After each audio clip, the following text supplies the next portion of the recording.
Good afternoon. आज की class आपकी वन शॉट स्टैटिक्स की रहेगी जो CDS, NDA और FCAT एग्जाम्स के लिए इम्पोर्टेंट है। नए बच्चों के लिए आज स्टैटिक्स की इंट्रोडक्शन भी होगी और जिनका एग्जाम है उनके लिए रिवीजन रहेगी। हमेशा याद रखिए, अपने गोल्स की फोकस कीजिए और हार्ड वर्क कीजिए ताकि आप अपने सक्सेस के गाने गा सकें। ठीक है, आपको अपनी लाइफ खुद बनानी है, हार्ड वर्क करना है, डेली अभ्यास करना है, ये सारे काम करने आप लोगों को। First, education minister of India, Bharat के पहले एजुकेशन जो मिनिस्टर है ये अब मौलाना अबुल कलाम आजाद के नाम से जाने जाते हैं। पहले कैबिनेट मिनिस्टर के एजुकेशन मिनिस्टर। ठीक है, और जब ये एजुकेशन मिनिस्टर थे, इस तरह भी क्वेश्चन आ सकता है, तब देश के प्रधानमंत्री कौन थे? कौन? देश के प्रधानमंत्री JL नेहरू। कौन थे? ये फर्स्ट एजुकेशन मिनिस्टर है, तो देश के प्रधानमंत्री JL नेहरू। ठीक है, याद रखिएगा। और इनकी एक फेमस बुक है India wins freedom. India wins freedom याद रखिएगा। बहुत सारे बच्चे APJ अब्दुल कलाम और अबुल कलाम आजाद में कंफ्यूज हो जाते हैं। दोनों को देखिए, इनकी बुक का नाम है इंडिया विंस फ्रीडम। ये बहुत बार एग्जाम में पूछी जाती है। अब APJ अबुल कलाम जो है वो भारत के 11th प्रेसिडेंट थे। कौन थे? 11th president. कभी पूछा जाता है क्या मिसाइल मैन ऑफ इंडिया उनको कहा जाता है? Missile man of India. Missile man of India किसको कहा जाता है? APJ अब्दुल कलाम। ठीक है, जो सबसे छोटी सैटेलाइट है दुनिया में उसका नाम भी कलाम सैटेलाइट है। क्या है? कलाम सैटेलाइट। ये भारत के मिसाइल मैन ऑफ इंडिया है। जब भारत ने न्यूक्लियर टेस्ट किया था तब ये DRDO के चेयरमैन थे। चेयरमैन कौन थे DRDO के? अबुल कलाम। और इनकी बुक, फेमस बुक का नाम है विंग्स ऑफ फायर। दोनों याद कीजिए रखिएगा, wings of fire. Wings of fire जो है APJ कलाम की बुक का नाम है। ये 11th प्रेसिडेंट थे देश के। 11th प्रेसिडेंट रह चुके हैं देश के। किसी तरह ये फेमस पर्सनैलिटीज हैं भारत की। अबुल कलाम ने जो बुक लिखी थी India wins freedom. Mahatma Gandhi की बायोग्राफी का नाम बताएं। MK गांधी की बायोग्राफी का नाम है माई एक्सपेरिमेंट विथ ट्रुथ। ठीक है, माई एक्सपेरिमेंट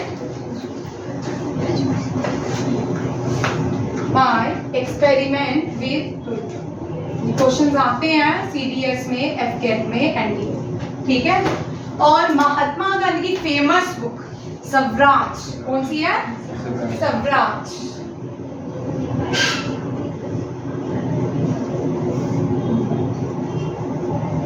स्वराज। ठीक है, आप एक क्वेश्चन और आ सकता है। यहाँ देखिए पहले ये क्वेश्चन आ सकता है। ठीक है, SSC में पूछ सकते हैं। NDA और CDS और FCAT की इतनी डेप्थ थोड़ी कम होती है, बट पूछ सकते हैं। ठीक है, स्वराज जो वर्ड था ना, पहली बार यूज किसने किया? इस टर्म को पहली बार यूज किसने किया? ये थे, कोई बताएगा? दयानंद सरस्वती। ठीक है, अबुल कलाम और अब्दुल कलाम दोनों भाई थे? नहीं बेटा, अबुल कलाम तो आजादी के टाइम थे। ये तो अभी APJ अब्दुल कलाम तो अभी है मिसाइल में, अभी इनकी रिसेंटली डेथ हुई है, 7-8 साल ही हुए होंगे। ठीक है, ये मिसाइल मैन ऑफ इंडिया थे, साइंटिस्ट थे। ठीक है, रामेश्वरम पूछा जाता है इनसे, ये कहाँ बॉर्न हुए थे? रामेश्वरम।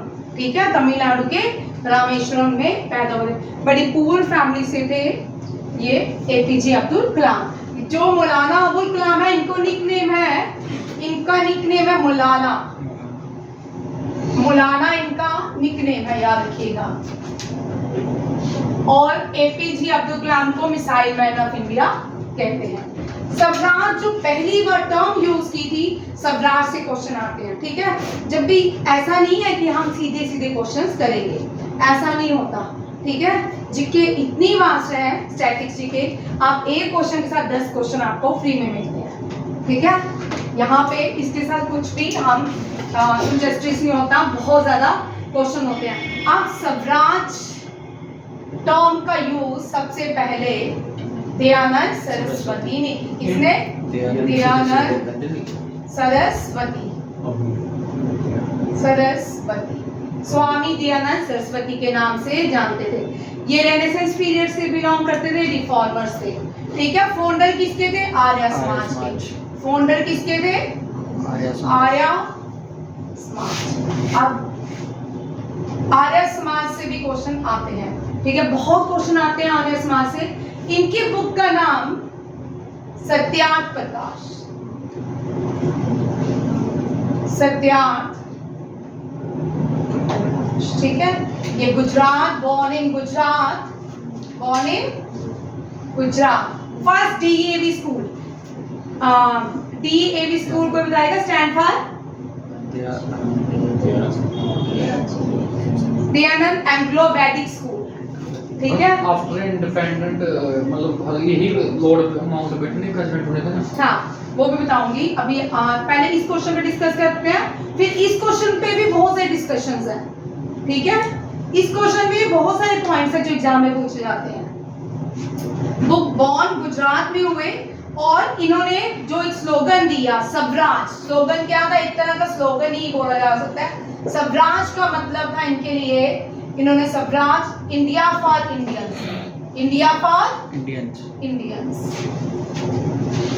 फर्स्ट डीएवी स्कूल कहाँ खोला गया था? लाहौर में। कहाँ पे? First DAV school Lahore.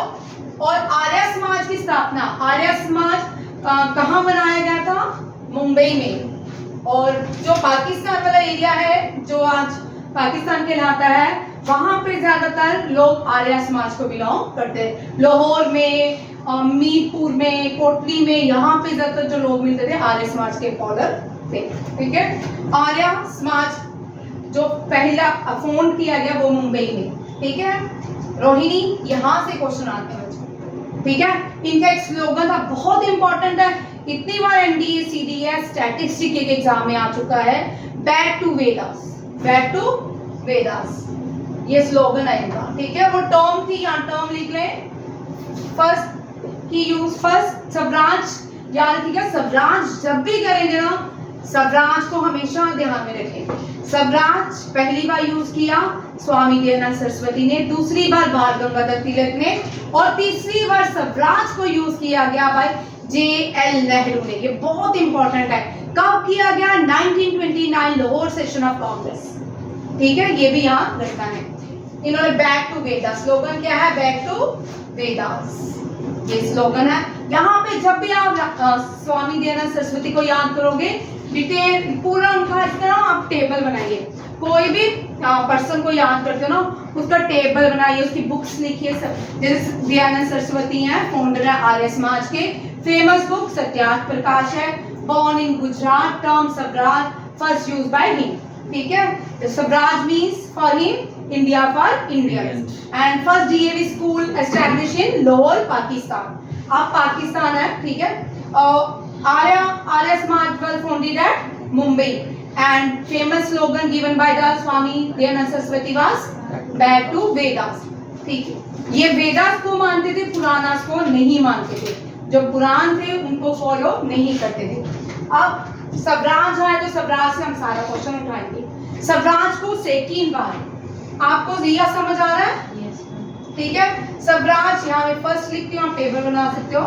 Dayanand Saraswati, स्वामी नाम है इनका। स्वामी इनको टाइटल दिया था बाद में, स्वामी दयानंद सरस्वती, याद रखिएगा। स्वराज सेकंड बार टर्म यूज की थी बाल गंगाधर तिलक ने। अब बाल गंगाधर तिलक से क्वेश्चन आ सकता है, लोकमान्य तिलक अवार्ड क्या है? लोकमान्य तिलक अवार्ड। लोकमान्य तिलक अवार्ड इस इस बार रिसेंटली करंट अफेयर का क्वेश्चन है, किसको दिया गया? लोकमान्य तिलक अवार्ड दिया गया किसको? नरेंद्र मोदी को। ठीक है, मत खींचो भाई, लिखो, लिखने से आएगा, जितना लिखेगा उतना आएगा, फिर क्यों खींचना? ठीक है, वीडियो आएगा देख लो ना। सेकंड सम्राट टर्म सम्राट यूज बाल गंगाधर तिलक, बाल गंगाधर तिलक, बाल गंगाधर तिलक बीजीटी लिखा है। बाल गंगाधर तिलक का फेमस न्यूज़पेपर जो इन्होंने, वो कौन सा था? मराठा केसरी। हाँ, मराठा केसरी। अब बाल गंगाधर तिलक करेंगे तो इनकी बुक का भी नाम लिखेंगे। ठीक है, फेमस न्यूज़पेपर,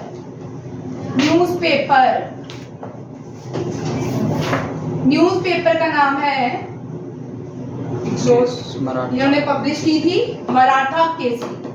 क्या है? मराठा केसरी, ये इनकी बुक का नाम है। ठीक है, और बाल गंगाधर तिलक को एक निकनेम, इनका टाइटल दिया गया था इनको, line of Maratha, line of Maratha. इन्होंने लाइन ऑफ बाल गंगाधर ने, आपको ये क्वेश्चन बड़ी बार आता है, name the two festival which was introduced by the बाल गंगाधर तिलक। कौन से हैं? गणेश चतुर्थी एंड शिवाजी। ठीक है, शिव जी नहीं, ठीक है, गणेश चतुर्थी फेस्टिवल्स, इनके बहुत सारी चीजें हैं। गणेश चतुर्थी,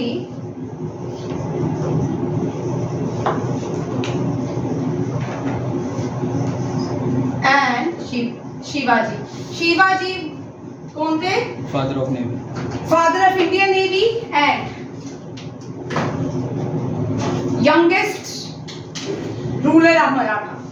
ठीक है, शिवाजी 21 ईयर की एज में डाई हो गए, 21 ईयर की एज में इनकी डेथ हुई। इनको मराठा के नाम से जाना, छत्रपति शिवाजी के नाम से जाना जाता है, याद रखिएगा। नेक्स्ट क्वेश्चन है, देखिए, अब स्वराज को, अब यहां से चलते हैं थोड़ा, स्वराज वहां से यहां पे आए, अब इन्हीं के ऊपर चलते हैं। जेएल नेहरू ने स्वराज को इंट्रोड्यूस किया। स्वराज, अब जेएल नेहरू ने जो महमूद जी बोला, उन्होंने स्वराज टर्म का मतलब क्या दिया? Complete independence. क्या दिया? पूर्ण स्वराज। जिन्होंने पूर्ण स्वराज किया, पूर्ण स्वराज का मतलब पूछा जाता है कभी कभी एग्जाम में, कंप्लीट इंडिपेंडेंस। कंप्लीट इंडिपेंडेंस की बात कब की? 1929। हाँ, अब ये मुझे अमन बताएगा, अमन कंप्लीट इंडिपेंडेंस की बात कौन से सेशन में हुई और तब वाइसराय कौन सा था? लाहौर सेशन में हुई। हाँ, लाहौर सेशन, ये याद रखें, लाहौर सेशन। लाहौर सेशन में कौन थे? 1929 क्या कहा गया कि भारत, ध्यान से सुनिएगा, 26 जनवरी 1930 भारत जो है आजाद होके रहेगा। ठीक है, भारत क्या हो जाएगा? आजादी पा लेगा। But mission was not successful, तो इंडिया आजाद हुआ 15 अगस्त 1947। और कंप्लीट जो पूर्ण स्वराज की, हर्ष इधर देखिए, जब पूर्ण स्वराज की बात की गई, रोहिणी ये पॉइंट सबको ध्यान से सुनिएगा, तब हमने आजादी नहीं पाई, हम मिशन फेल हो गया। ये बड़ी बार क्वेश्चन पूछता है, पूर्ण स्वराज की बात कौन से सेशन, कांग्रेस के कौन से सेशन में की गई? कांग्रेस के लाहौर सेशन में पूर्ण स्वराज की बात की गई। उसके बाद बोलते हैं कि जब भारत आजाद हुआ, तो जिस दिन हमने आजादी का दिन नियुक्त किया था, उस दिन अब हम क्या डे मनाते हैं? उस दिन हम रिपब्लिक डे मनाते हैं। क्या मनाते हैं? Republic day. जब भारत ने अपना कॉन्स्टिट्यूशन तैयार कर लिया, जब इंडिया का कॉन्स्टिट्यूशन तैयार हो गया, तो इंडिया ने क्या किया? 26 नवंबर 1949 कॉन्स्टिट्यूशन पूरा तैयार होके बैठ गया। ये बंद इकरार हो गया, किसी ने चल 26 नवंबर 1949 इंडिया ने अडॉप्ट कर लिया। क्या अडॉप्ट किया? कॉन्स्टिट्यूशन। India adopted constitution. और 26 नवंबर 1950 एनफोर्स कॉन्स्टिट्यूशन ऑफ इंडिया। हमने इस दिन क्यों किया? क्योंकि हमने लाहौर सेशन में बात की थी कि हम 26 जनवरी 1930 को इंडिपेंडेंस डे मनाएंगे, इसीलिए हमने इस दिन को याद रखा, यादगार बनाया और 26 जनवरी को हमने क्या किया, पूरे भारत में एनफोर्स कर दिया कॉन्स्टिट्यूशन ऑफ इंडिया। समझ आया? ठीक है। आप देखो कहाँ पहुंचे थे, स्वराज से चले गए, स्वराज से आजादी तक पहुंच गए। ठीक है, स्वराज याद रखिएगा, स्वराज की पहली बार टर्म दयानंद सरस्वती ने यूज की थी, दूसरी बार बाल गंगाधर तिलक, बाल गंगाधर तिलक को लॉयना बंगाल कहा जाता है, तीसरी बार पंडित जवाहरलाल नेहरू, जिनकी बर्थ एनिवर्सरी में हम चिल्ड्रन डे मनाते हैं। उनकी बर्थ एनिवर्सरी में कौन सा डे मनाते हैं? चिल्ड्रन डे, याद रखिएगा। और ये फर्स्ट प्राइम मिनिस्टर है और इनकी फेमस बुक जे.एल. नेहरू की बुक का नाम है, जे.एल. नेहरू की बुक का नाम है डिस्कवर माई इंडिया। क्या है? डिस्कवर माई इंडिया। ठीक है, डिस्कवर माई इंडिया। ये क्वेश्चन समझ आ गया? नेक्स्ट क्वेश्चन की तरफ चलते हैं। लिख लो, इतनी देर में पढ़ा दो। लास्ट वॉइसरॉय कौन थे? अब जब लास्ट वॉइसरॉय की बात करते हैं, थोड़ा सुन लीजिए। ठीक है, 1857 की रिवोल्ट से पहले गवर्नर जनरल होते थे। क्या होते थे? Governor general. 1857 रिवोल्ट हुआ तो जो ईस्ट इंडिया कंपनी थी बुरी तरह हार चुकी थी, सक्सेसफुल नहीं रहा, तो ईस्ट इंडिया कंपनी को वापस बुलाया गया। ईस्ट इंडिया कंपनी के बाद क्वीन एलिजाबेथ की ने एक एक्ट पास किया जिसको कहा गया अब भारत में जो भी एक्शन होंगे वो ब्रिटेन की पार्लियामेंट देखेगी। ठीक है, ब्रिटेन से जो भी एक्शन होंगे ब्रिटेन से सीधा होंगे। ईस्ट इंडिया कंपनी का कोई रोल सारे खत्म हो गए। अब होता है यहाँ से 1857 रिवोल्ट पे गवर्नर जनरल थे। सबसे हाईएस्ट जो पोस्ट होती थी वो कौन सी होती थी? Governor general. अब गवर्नर जनरल यहाँ पे वॉइसरॉय करने से पहले गवर्नर जनरल करेंगे, थोड़ा सा रिवाइज। लास्ट गवर्नर जनरल करेंगे, फर्स्ट वॉइसरॉय करेंगे। ठीक है, लास्ट अगर ये भी पूछ सकते हैं who was the viceroy during 1850 sorry who was the viceroy during sorry who was the governor general during 1857 revolt, या who was the governor general when India sing national song।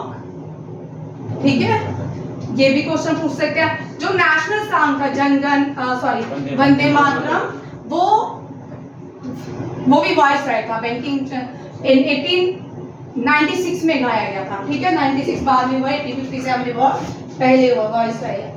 ठीक है, लोग कंफ्यूजन होती है। देखिए, last governor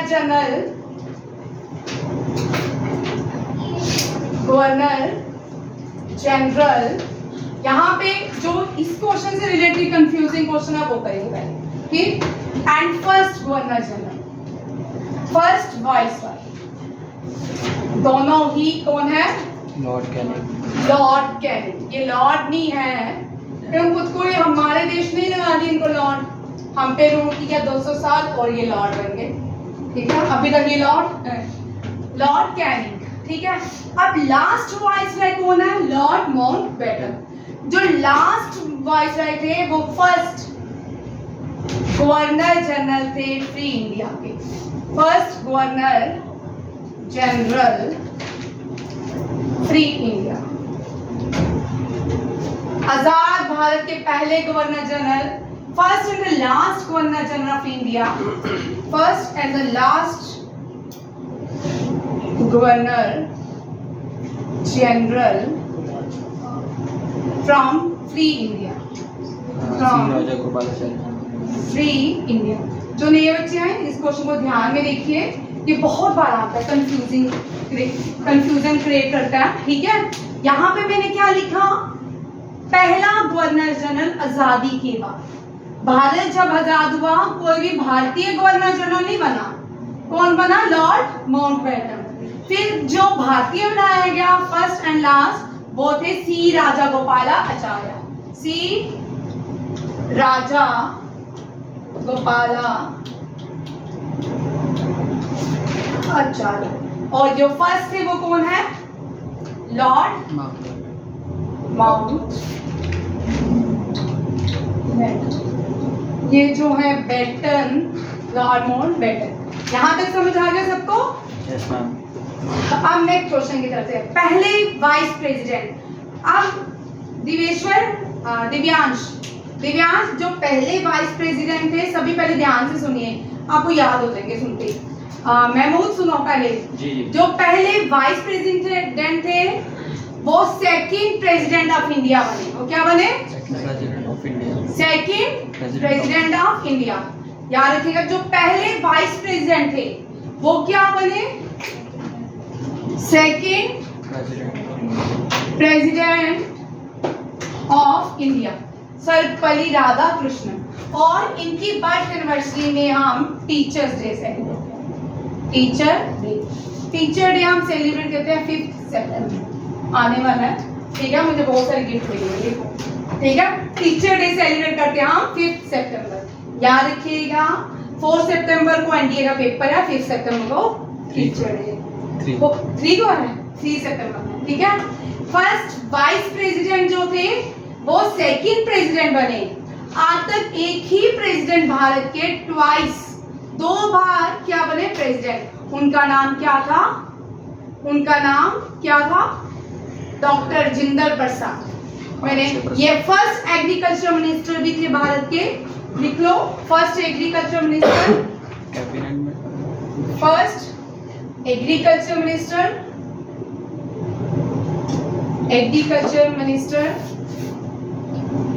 first president of India, first president of India, first president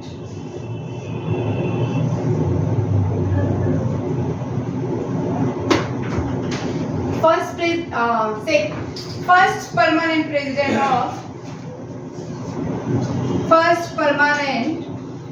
president of constituent assembly. Constitution बनाने के लिए एक असेंबली का ड्राफ्ट बनाएगी, एक असेंबली, उसको कॉन्स्टिट्यूएंट असेंबली बोलते हैं, उसमें ही ड्राफ्ट कमेटी बनाई, ठीक है। First permanent president of constituent assembly, chairman of ad hoc, ये बड़े इंपॉर्टेंट है, doctor Jindal Prasad, chairman of ad hoc committee, steering committee,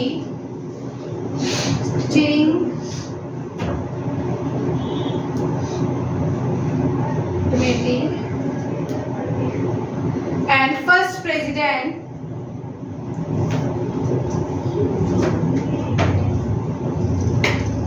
appointed as president twice, appointed as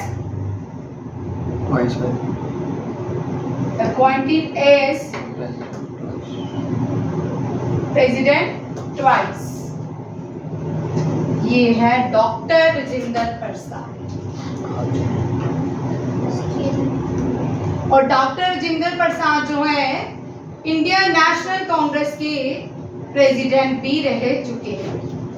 Indian national Congress के प्रेसिडेंट भी रह चुके। आप लोगों के लिए अमन दे दिए, कौन से सेशन के डॉक्टर जिंदल प्रसाद प्रेसिडेंट थे? ठीक है, महात्मा गांधी एक ही बार प्रेसिडेंट बने हैं और इंडियन नेशनल कांग्रेस के, वो बेलगाम सेशन था। कौन सा? बेलगाम सेशन याद रखिएगा। महात्मा गांधी एक ही बार बने हैं, ठीक है।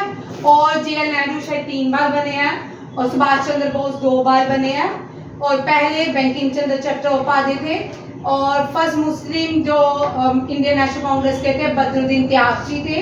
फर्स्ट वुमेन जो थी वो एनी बसंत थी। इंडियन वुमेन सरोजिनी नायडू थी, और फर्स्ट नॉन इंडियन थे जॉर्ज जूले, ठीक है। And last governor and last अभी नहीं, करंट जो है वो मल्लिकार्जुन खड़गे हैं, जो अभी चल रहे हैं। अब राज्यसभा में बैठते हैं, लीडर ऑफ राज्यसभा बोलते हैं उनको। और जो आजादी के टाइम प्रेसिडेंट थे वो थे जेपी कृपलानी। कौन थे? जेपी कृपलानी। जो नहीं लिखा वो वीडियो से लिख सकते हैं बाद में। ये सारे पॉइंट्स इंपॉर्टेंट, यहाँ तक समझ आ गया। राजेंद्र प्रसाद को याद करना है, 2 बार बाद के प्रेसिडेंट बने, एक पहले एग्रीकल्चर मिनिस्टर भी बने, और फिर ये क्या क्या थे, स्टीयरिंग कमेटी के हेड थे, डॉग कमेटी के हेड थे, और कॉन्स्टिट्यूएंट असेंबली के परमानेंट चेयरमैन थे। और ड्राफ्टिंग कमेटी जब कॉन्स्टिट्यूशन तैयार किया उसके अंदर एक कमेटी बनाएगी ड्राफ्टिंग कमेटी। उस ड्राफ्टिंग कमेटी के अंदर कॉन्स्टिट्यूशन को फ्रेम किया गया और उसका हेड कौन है, B.R. Ambedkar, father of Indian constitution. Drafting committee के chairman B.R. Ambedkar, constituent assembly के चेयरमैन डॉक्टर राजेंद्र प्रसाद। हिमांशु याद हो रहे हैं? ये सारे क्वेश्चंस मैं पूछूंगी, मैं आप जो भी डेली पढ़ाती हूँ वो बार बार पूछती हूँ ताकि आपको याद हो जाए। ये सारा याद हो गया। आगे नेक्स्ट क्वेश्चन पे आते हैं। सर्व राधा कृष्णा के बर्थ एनिवर्सरी में टीचर डे, जवाहरलाल नेहरू के बर्थ एनिवर्सरी में चिल्ड्रन डे, महात्मा गांधी के जब महात्मा गांधी वापिस आए भारत में, ठीक है, तो उनकी याद में कौन सा डे मनाया जाता है, प्रवासी भारतीय दिवस, 9 जनवरी। 9 जनवरी को क्या मनाते हैं, प्रवासी भारतीय दिवस। क्या मनाते हैं, प्रवासी भारतीय दिवस का मनाते हैं। और यूथ डे 12 जनवरी को मनाया जाता है स्वामी विवेकानंद बर्थ एनिवर्सरी में। और आते रहेंगे याद जब आते हैं, और कौन कौन से हैं, ठीक है। रविंद्रनाथ टैगोर, अब रविंद्रनाथ टैगोर मैंने बहुत बार करवाया, आप लोगों को नहीं करवाया, ठीक है, जो नए बच्चे हैं वो देखो, ठीक है। रविंद्रनाथ टैगोर जो है इनको गुरुदेव कहा जाता है। क्या कहा जाता है, इनका निकनेम है गुरुदेव। इनको गुरुदेव का टाइटल किसने दिया, एम के गांधी। वाह, बड़े अच्छे हो गए अपन, ठीक है। गुरुदेव, इनको R.N. टैगोर, ठीक है। First Asian to receive Nobel prize, हाँ, फर्स्ट एशियन है भारत रत्न नोबेल प्राइज, ठीक है। अब पहले एशियन है जिनको नोबेल प्राइज दिया गया, ठीक। उसके बाद आते हैं फॉर हिज बुक गीतांजलि। आप पता है जब इनको ब्रिटेन का हाईएस्ट सिविलियन अवार्ड दिया गया, नाइटहुड, क्या नाइटहुड अवार्ड, जब इनको नाइटहुड अवार्ड मिला ना ब्रिटेन से, जलियांवाला बाग मैसकर में इन्होंने टाइटल को वापस कर दिया। ये 2019 का एनडीए का पेपर है। 2019 में क्वेश्चन आया था कौन सा टाइटल जो रविंद्रनाथ टैगोर ने वापस किया था after the massacres of Jallianwala Bagh, knighthood award. कौन सा, नाइटहुड अवार्ड, याद रखिएगा। नाइटहुड अवार्ड में आपको झुकना पड़ता है उनके आगे, नीचे झुक के लेना पड़ता है। इंडिया में अवार्ड लेना है तो पूरे सम्मान के साथ मिलते हैं भाई अवार्ड्स। वहां पहले झुको, उनके आगे घुटने टेको, फिर वो आपको स्वॉर्ड से ब्लेस करेंगे, फिर आपको बोलेंगे लो जी, ठीक है। इक्वेलिटी की बात तो यही दुनिया करती है, भारत में तो इक्वेलिटी है ही नहीं है, फिर भी इक्वेलिटी नहीं है। इक्वेलिटी, इक्वल लोगों को, हर एक लोगों को अवार्ड देकर सम्मान दिया जाता है, ठीक है, सम्मानित किया। नाइटहुड अवार्ड, ठीक है, ये ब्रिटेन सरकार ने दिया था, किसने, ब्रिटिशर्स ने। किसको दिया था, रविंद्रनाथ टैगोर को। और वापिस कब किया, रिटर्न 1990, हाँ 1990, रोलर एक्ट, जलियांवाला बाग मैसकर्स, ठीक है, आफ्टर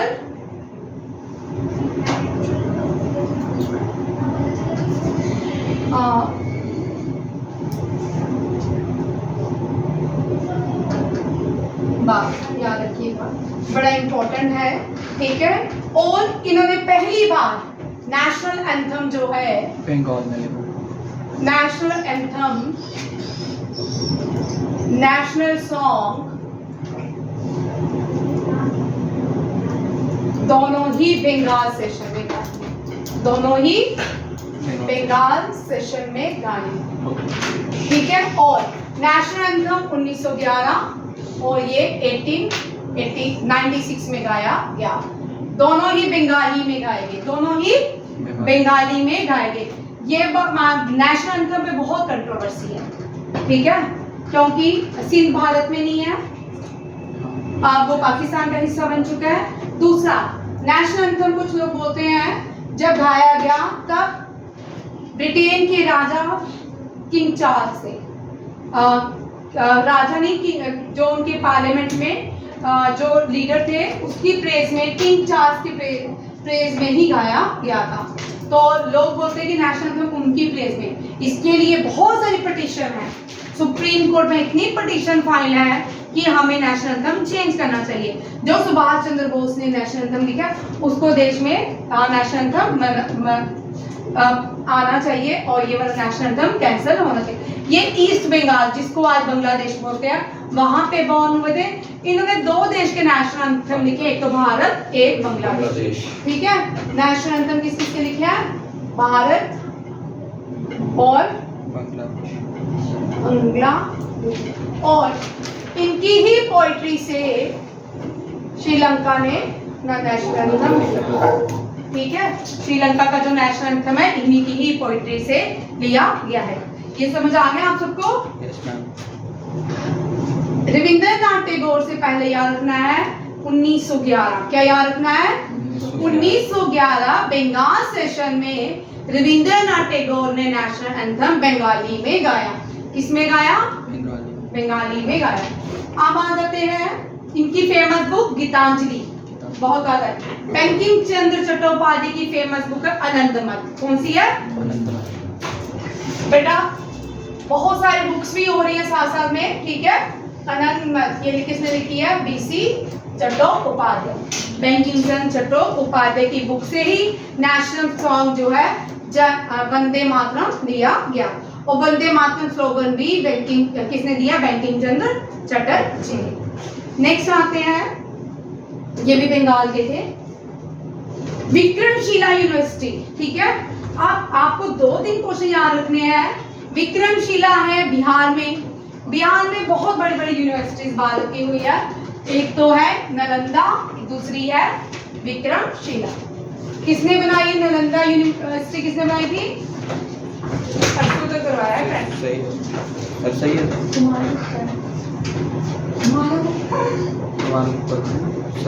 नालंदा यूनिवर्सिटी के प्रोफेसर सैयद अहमद खान को। हाय भाई, तो अलीगढ़ की यूनिवर्सिटी है। अभी तो परसों ही तो क्लास में किया क्वेश्चन हमने, किया कि नहीं? करंट अफेयर की। अब देखते हैं कौन ठीक है, ठीक है।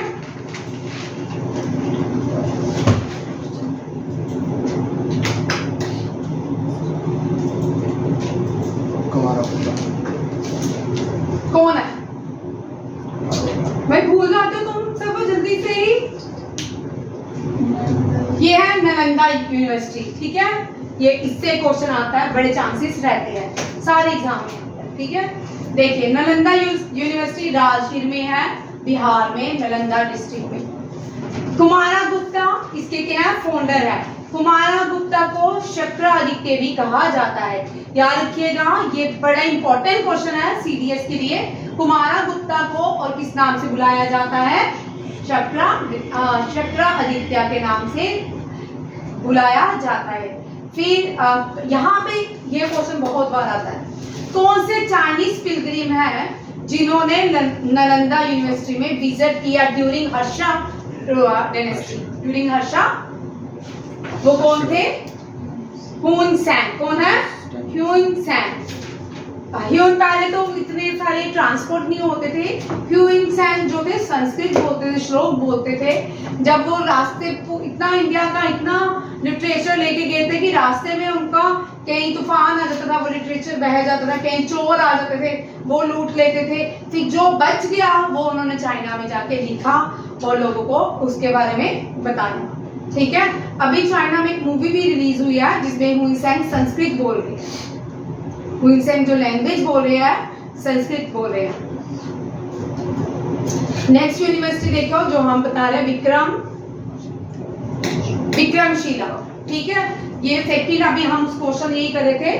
विक्रमशिला की स्थापना पाला एम्पायर ने की। किसने की? पाला एम्पायर के धर्मापाला ने। किसने? धर्मापाला ने। विक्रमशिला किसने बनाई है? धर्मापाला। और पाला के फाउंडर कौन है? गोपाला।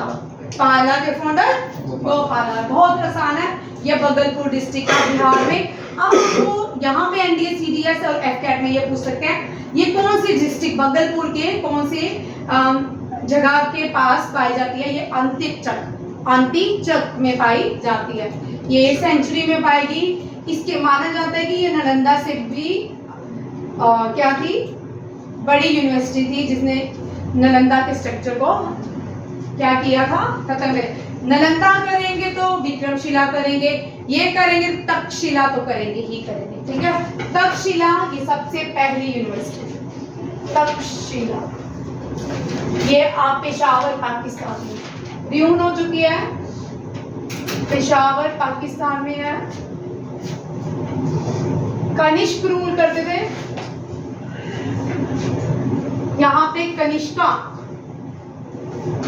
कनिष्क रूलर थे, इन्होंने गोल्ड कॉइन को इंट्रोड्यूस किया था। और शेर शाह सूरी ने सिल्वर कॉइन को, दोनों ही याद रखेगा। ठीक है, तक्षशिला राजा भरत, राम के भाई भरत, उनके बेटे तक्ष ने बनाई थी। ठीक है, तक्ष ने बनाई थी। जो राजा रामचंद्र थे उनके भाई भरत थे, उनकी जो मदर थी यहाँ से बिलोंग करती थी, इस तरफ से। ठीक है, और जब वो उनके बोलते कि नाना वहां पे कोई युद्ध हुआ तो उनको ये हिस्सा दे दिया गया। फिर राजा भरत के बेटे ने तक्षशिला वहां पे रूल किया। और राम जी के बेटे ने लाहौर, जिसका नाम पहले लवा था, उन्होंने वहां पे लाहौर को लव ने बनाया। ठीक है, याद रखिएगा। तक्षशिला के फाउंडर हैं तक्ष। नेक्स्ट आते जाइए, नेक्स्ट क्वेश्चन में आते हैं। धर्मापाला फाउंडर है इसके गोपाला। ठीक है, अर्थशास्त्र जो है चाणक्य के बारे में तो सब जानते हैं। हर्षा बताएगा। हर्ष तो बता। हर्षा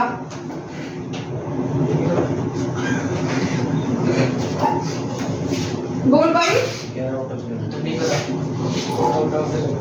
क्या बोल रहे हैं?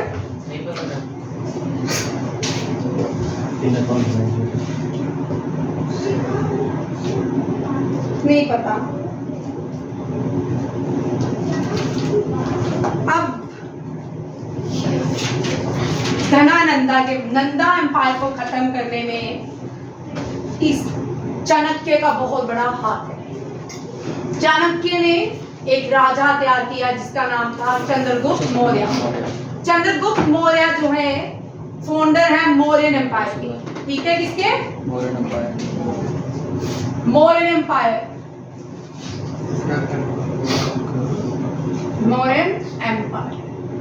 ये कौन है? चंद्रगुप्त मौर्य।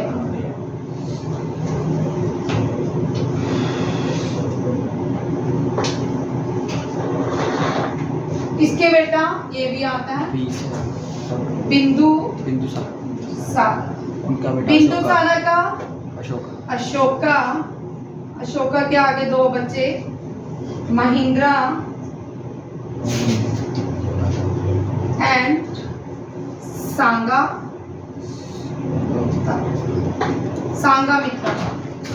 सांगामित्रा।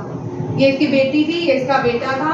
इन दोनों को बौद्धिज्म फैलाने के लिए इसने श्रीलंका भेजा। ये भी क्वेश्चन। ठीक है, बुद्धिज्म को फैलाने के लिए इसने कहाँ भेजा? श्रीलंका। और जो सबसे बड़ी बुद्धिस्ट स्टैचू था वो अफगानिस्तान में बनाया गया था, बायमार में। और आज वो नहीं है, तालिबान ने इसको उड़ा दिया था, याद रखिएगा। और श्रीनगर जो सिटी है वो भी किसने बनाई है? अशोका ने। किसने बनाई है? अशोका ने। मौर्यन एम्पायर के फाउंडर चंद्रगुप्त मौर्य। और इनके किंगडम का प्राइम मिनिस्टर बोल सकते हैं, एडवाइजर बोल सकते हैं। कौन था? चाणक्य। कौन था? चाणक्य। चाणक्य का असली नाम विष्णुगुप्त था। विष्णुगुप्त। और इसको प्यार से कौटिल्य बनाया था। ये बड़ी बार क्वेश्चन आता है। कौटिल्य किसको बुलाया जाता था? विष्णुगुप्त को कौटिल्य बुलाया जाता। अर्थशास्त्र। और मौर्यन एम्पायर का पाटलिपुत्र भी इन्हीं के राज्य में आता था, बिहार में था। ये कहाँ पे था? बिहार। पाटलिपुत्र पटना को बोलते हैं, किसको बोलते हैं? भाई देखिए पाटलिपुत्र, यहाँ तक कभी क्वेश्चन, पाटलिपुत्र, पटना, कलिंगा, ओडिशा। ठीक है, कलिंगा जो है ओडिशा को बोलते हैं। कलिंगा की वार से अशोका टर्न हो गए थे। ठीक है, इतना ब्लड देखा, उसके बाद बहुत इनका माइंड सेट चेंज हो गया था, बुद्धिज्म की तरफ चले गए थे। उन्होंने धर्म के एस्टैब्लिशमेंट की और इन्होंने बहुत सारे सराय बनाए, बड़े सारे वाटर हार्वेस्टिंग सिस्टम भी बनाए मौर्य एम्पायर में। याद रखिएगा क्वेश्चन क्या था? हाँ, चाणक्य ने कौन सी अर्थशास्त्र सोर्स है, किसका सोर्स है? मौर्य एम्पायर। आपको मौर्य ये भी आता है, name the book which is the source of Maurya empire. कौन है? अर्थशास्त्र। और मैग्नेथिस की बुक लिखी, इंडिका। हाँ, मैग्नेथिस की एक बुक है इंडिका, वो भी क्या है? सोर्स है, मौर्य एम्पायर, इंडिका।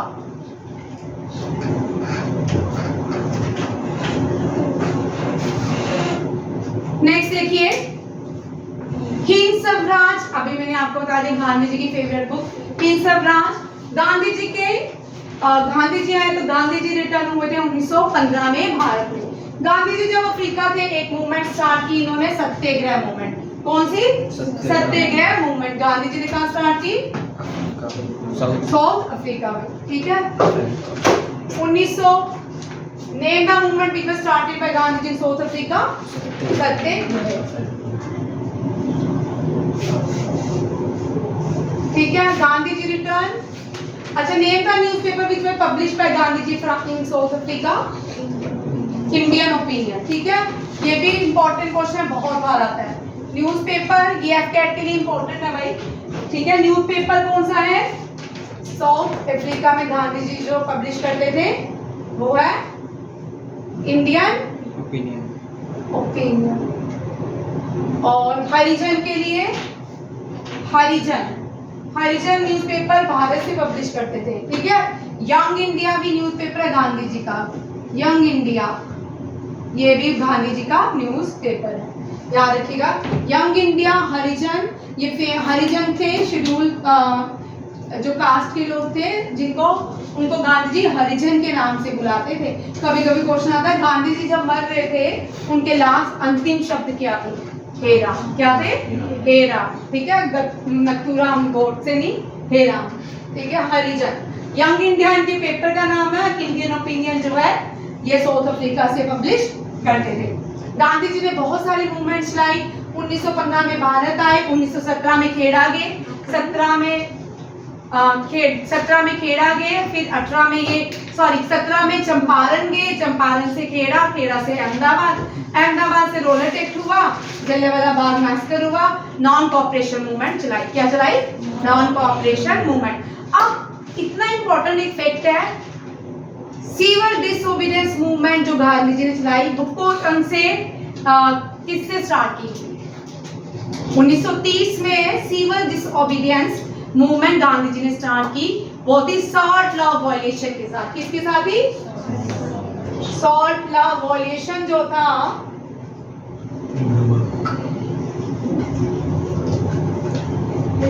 वॉयलेशन जो था सिविल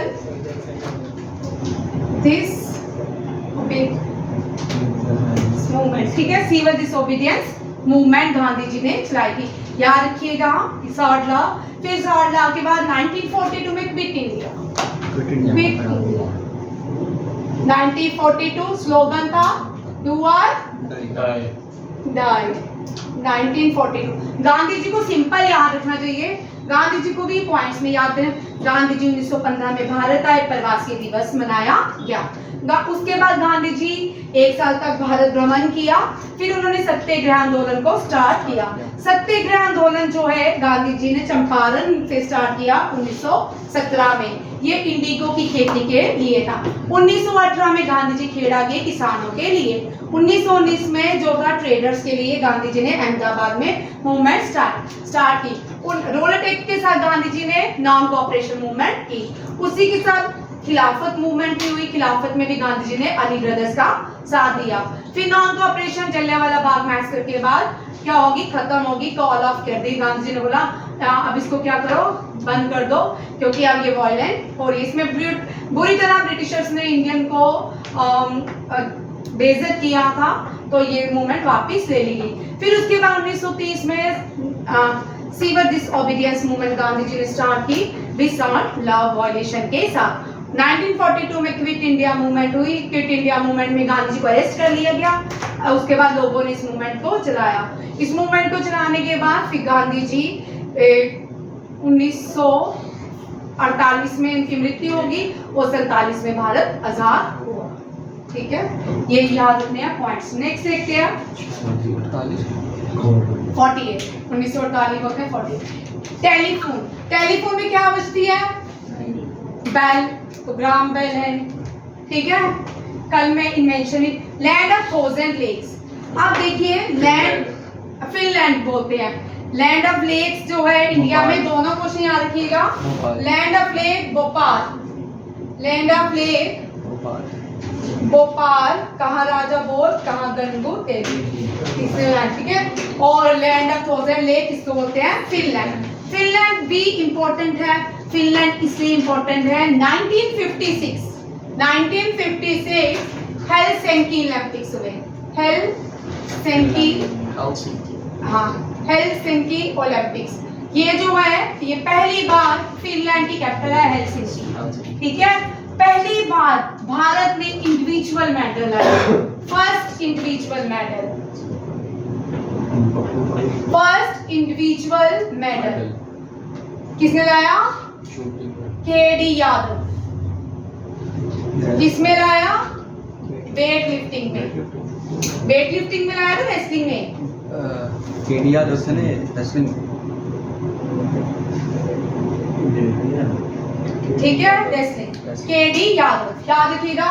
केडी यादव फर्स्ट भारतीय हैं जिन्होंने क्या लाया था, ओलंपिक। अभी रिसेंटली गूगल ने केडी यादव को सम्मानित भी किया था और दिल्ली में इंडोर स्टेडियम है केडी यादव के नाम से। ठीक है, फिनलैंड बहुत इंपॉर्टेंट इसलिए है क्योंकि भारत का पहला ओलंपिक्स में ब्रॉन्ज आया था, वो भी ब्रॉन्ज। क्या लिया भारत ने, ब्रॉन्ज। ये वाले जब आते हैं ना क्वेश्चन, इनका चार्ट अलग बनाना। अभी मैं ओलंपिक्स भी करवाऊंगी। ठीक है, 3-4 दिन लगातार क्लास में लूंगी। नेक्स्ट देखो, इसरो, इंडिया की स्पेस एजेंसी को इसरो, नासा की यूएसए की स्पेस एजेंसी को नासा, रशिया की स्पेस एजेंसी को रॉसकॉस्मोस और इजराइल की स्पेस एजेंसी को मसौद और चाइना की CNX, जापान की JAXA। ठीक है, पाकिस्तान की स्पार्को। ठीक है, इंडियन नेपोलियन समुद्रगुप्त, इसको कवि राजा के नाम से भी जाना जाता है। इन्होंने खुद को टाइटल दिया था कवि राजा। वायलिन, वीणा बजाते थे। क्या बजाते थे, वीणा बजाते थे। और बताओ जी इनके कोर्ट पोएट का नाम। अमन मुझे कल सारे कोर्ट पोएट का नाम बताएंगे, किस किस राजा के कोर्ट पोएट कौन कौन से। ठीक है, क्वेश्चन आता है। अभी यहाँ तक रखते हैं, नेक्स्ट क्लास का मैं अपडेट कर रही हूँ, आपकी रीजनिंग की क्लास है। थैंक यू, जय हिंद, वंदे मातरम।